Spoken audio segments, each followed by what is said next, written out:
வேதத்தை நேசிப்போருக்கு சமாதானம். உம்முடைய வேதத்தை நேசிக்கிறவர்களுக்கு மிகுந்த சமாதானமுண்டு, அவர்களுக்கு இடரலில்லை. சங்கீதம் 119 165.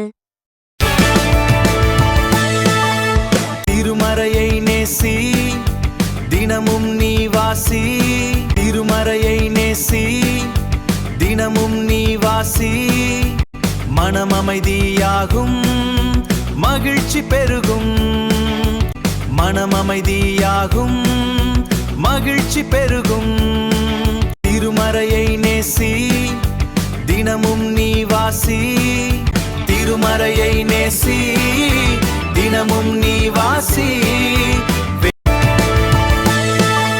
வேத வார்த்தை வேதனை மாற்றும். வேத வார்த்தை வேதனை மாற்றும். திருமறையை நேசி, தினமும் நீ வாசி. திருமறையை நேசி, தினமும் நீ